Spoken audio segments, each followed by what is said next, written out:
ចាជំរាបសួរបងប្អូនអរគ្នាដែលកំពុងទស្សនាវីដេអូនេះចាថ្ងៃនេះ admin សូមនាំប្លុកមួយថ្មីសម្រាប់ការធ្វើម្ហូបអាហារគាត់បងប្អូនឃើញទេគាត់បើកវីដេអូមកគឺការចម្អិនអាហារដែលចុងភៅពិសេសដែលអ្នកនៅកំពង់ធំហើយនិងអ្នកនៅភ្នំពេញផងដែរ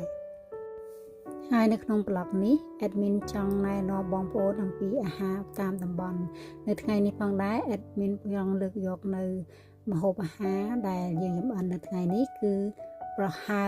នៅអ្នកខេត្តកំពង់ធំស្រុកបារាយណ៍យើងមានគ្រឿងផ្សំដូចជាគ្រឿងបុកប្រហុកត្រីសាច់ជ្រូកហើយនិងស្លឹកល្បាសហើយនិងបន្លែផ្សេងទៀតមានផ្សិតមានត្រឡាចមានល្ពៅហើយនិងស្នៀតពោតហើយបន្លែមួយទៀតគឺបន្លែផ្អែមនៅពេលដែលយើងនិយាយអំពីសម្លប្រហើខ្មែរបងប្អូនអាចគិតថាមានគ្រឿងផ្សំដូចគ្នាប៉ុន្តែយើងមានគ្រឿងផ្សំដូចគ្នាមានប្រហុកមានត្រីមានសាច់មានបន្លែប៉ុន្តែអ្វីដែលប្លែកនៅថ្ងៃនេះខ្ញុំចង់ណែនាំអំពីការបុកគ្រឿងផ្សេងគ្នានៅខេត្តកំពង់ធំហើយអ្វីដែលពិសេសនេះគឺគេបុកគ្រឿងលាយជាមួយនឹងអង្ករជាដំបូងឡើងយើងនឹងដាក់ទឹកដាំពេលនៅទឹកពុះយើងបានជ្រុំប្រហុកដែលយើងមានស្លាប់នោះចូលទៅក្នុងទឹកសម្លដូចគ្នាហើយហុកចាស់ហើយងាយហត់ហុកបន្តមកទៀតយើងដាក់សាច់ជ្រូកយើងមុនគេហើយនៅពេលដាក់សាច់ជ្រូកយើងកូរវាឲ្យសព្វដើម្បីកុំឲ្យវាមានការជីកកកដុំហើយបន្ទាប់មកយើងដាក់ត្រីហើយនិងគ្រឿងបុករបស់យើងក្នុងពេលតែមួយរួចហើយយើងដាក់បន្លែល្ពៅយើងចូលទន្ទឹមគ្នាផងដែរដោយសារល្ពៅជាបន្លែដែលរឹងនិងត្រូវការពេលវេលាក្នុងការចម្អិនយើងដូច្នេះយើងដាក់វាមុនបន្លែផ្សេងអ្នកអំពេញលេងបើមកញ៉ាំហ្មងអត់មានន័យទេបងចុះរួចហើយយើងថែមម្សៅស៊ុបហើយនិងទឹកត្រីចូលបន្តិច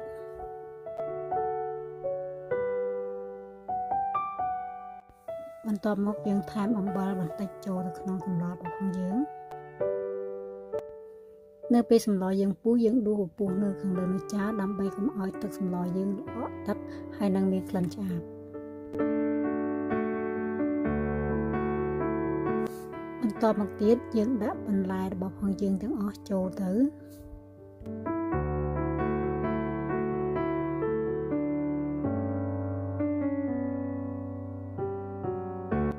បន្ទាប់ពីយើងដាក់បន្លែទាំងអស់ចូលក្នុងឆ្នាំងរួចហើយយើងទុកវាឲ្យពុះមួយបំពុះហើយយើងបិទភ្លើងវាសិនយើងអត់ដាក់បន្លែ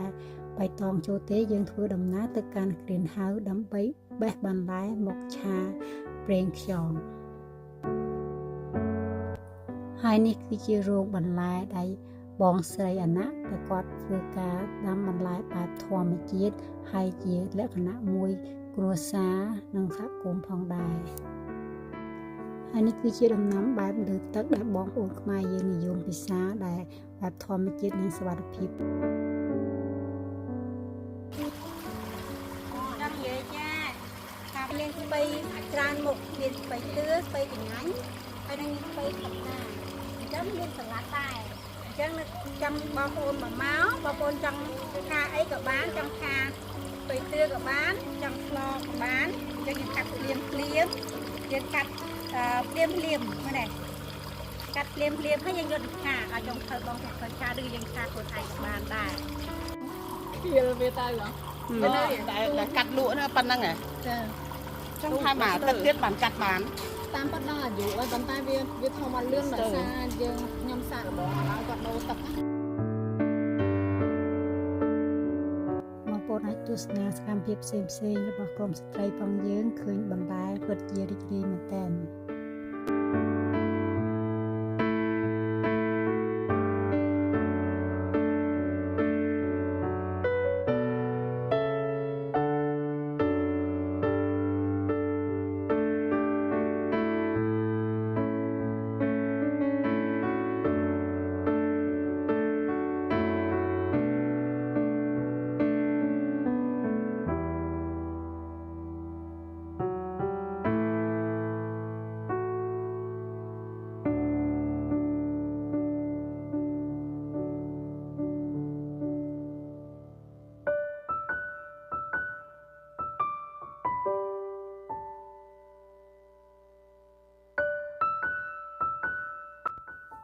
បន្ទាប់ពីយើងបេះបន្លែរួចហើយយើងយកបន្លែនោះមកលាងសម្អាតជាមួយទឹកដើម្បីជម្រះ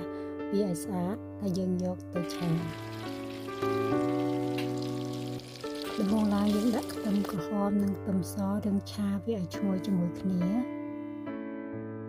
ប្រមូលរបស់ខ្មែរចាប្រមូល ដឹងថាគេឲ្យប្រមាណទេចា ចា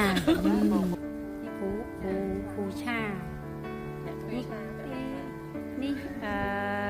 កូនសេះបន្ទាប់ពីខ្ទឹមយើងនឹងឆ្ងាញ់ហើយដាក់ទៅបន្តិចដើម្បីវាកាន់តែឈ្ងុយបន្ថែមទៀតរួចយើងដាក់បន្លែរបស់យើងចូលទៅ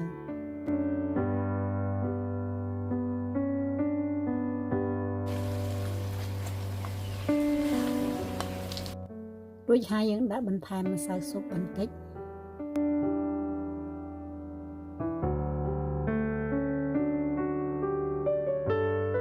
បន្ទាប់មកយើងដាក់ប្រេងខ្យងចូលទៅបន្តិចដើម្បីមានកាន់តែមានរសជាតិឈ្ងុយ អញ្ចឹងយើងព្យាយាមប្រើរបស់ខ្មែរហើយតែមើលខ្មែរមកខ្មែរចេញអីនោះសំខាន់គាត់ បន្ទាប់មកយើងកូរបន្លែរហូតដល់វាបន្លែឆ្អិនល្អនោះជាការស្រេចឥឡូវយើងត្រឡប់មកទម្លាប់រហ័សយើងវិញយើងដាំទឹកវាឲ្យពុះហើយដាក់បន្លែបៃតងផងយើងចូលទៅគឺមានបន្លែផ្អែមហើយនិងទឹកបាសផងយើងរួចហើយទុកវាឲ្យពុះជាការស្រេច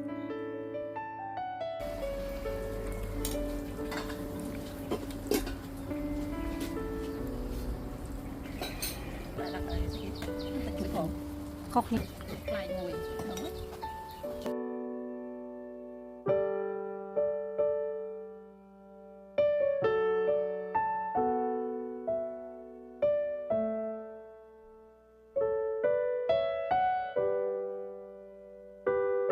អរគុណសម្រាប់ទស្សនាវីដេអូយើងពីដើមរហូតដល់ចប់ជួបគ្នានៅវីដេអូក្រោយជម្រាបលា